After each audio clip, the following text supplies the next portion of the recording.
E aí galera, meu nome é Glênio Henrique, eu sou residente pela UFPCAFS e agora a gente vai começar uma breve revisão. A gente vai começar pelo tema de ciclos biogeoquímicos. O que a gente pode ver de primeira só analisando? Com os conceitos.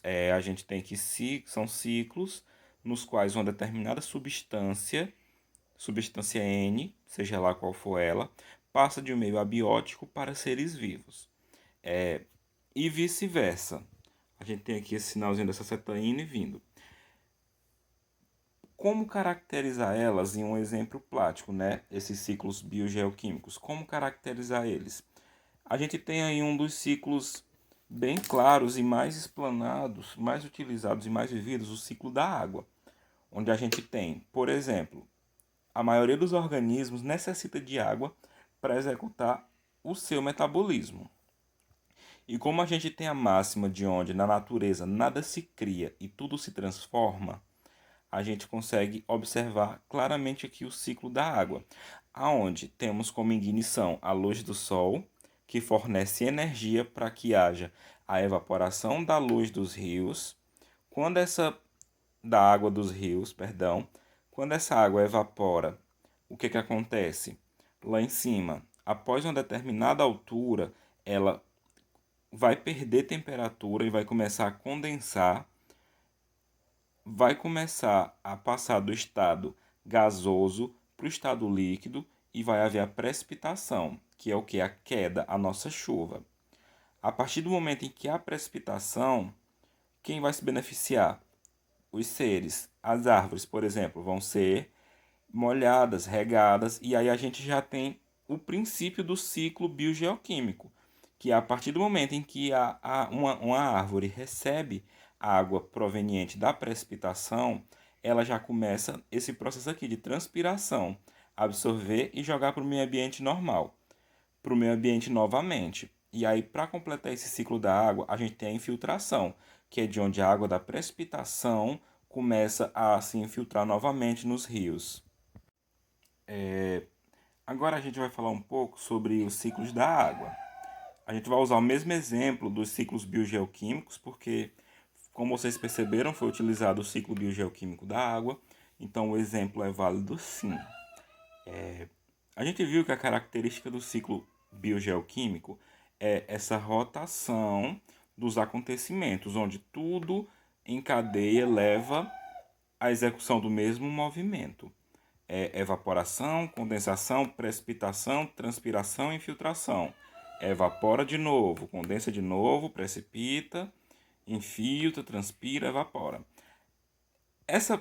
Esse modelo ele é baseado nos estados da água, onde a gente vai ter de primeiro a água em estado líquido, a água que a gente bebe. Após a água ser exposta a uma temperatura, no caso se ela for tecnicamente ou aproximadamente pura, tem um ponto de fusão aí em 100 graus Celsius, ela vai passar para o estado gasoso, após a exposição dela a uma energia, né? No caso seria a temperatura. Vai passar para o estado gasoso, aí a gente vai ter já dois estados, o estado líquido, encontrado em rios, mares, lagos, o estado gasoso, onde a gente consegue ver em nuvens, por exemplo. Então a gente já tem dois estados: o líquido, encontrado em rios e mares, o gasoso, encontrado em nuvens, e falta o sólido. Onde a gente pode encontrar estado sólido da água? Nas geleiras. Um gelo, ele muda de... Ele deixa de ser água por ele não estar mais em forma fluida. Ele continua sendo água, porém em um estado sólido. Da mesma forma que nuvens e gases continuam sendo água, porém em um estado diferente. Então a gente tem esses três estados principais da matéria: o sólido, o líquido e o gasoso. Bom, gente, agora a gente vai falar aqui um pouco sobre os movimentos de rotação e translação. Primeiro, como é que a gente pode caracterizar esses movimentos de rotação e translação? Eles são movimentos realizados por um corpo celeste, no caso a Terra. Para que eles servem? Eles são responsáveis por fenômenos que interferem no clima, relevo e na duração dos dias, né? Passando por aqui, a gente tem a caracterização do movimento de rotação.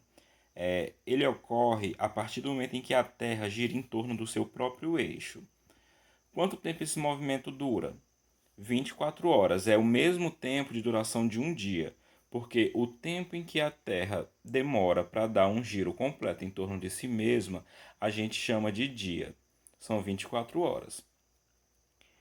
Passando para o movimento aqui de translação, a gente já tem um pouco de diferença, onde não vai ser mais a Terra girando em torno do seu próprio eixo, mas ela girando em torno de outro corpo celeste, que seria, no caso, o centro do nosso sistema solar, o Sol.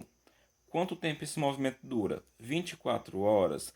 Não, gente. Esse movimento já dura 365 dias, que seria o quê?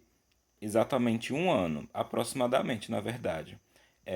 Responsáveis, o movimento de translação ele é responsável principalmente pelas estações do ano.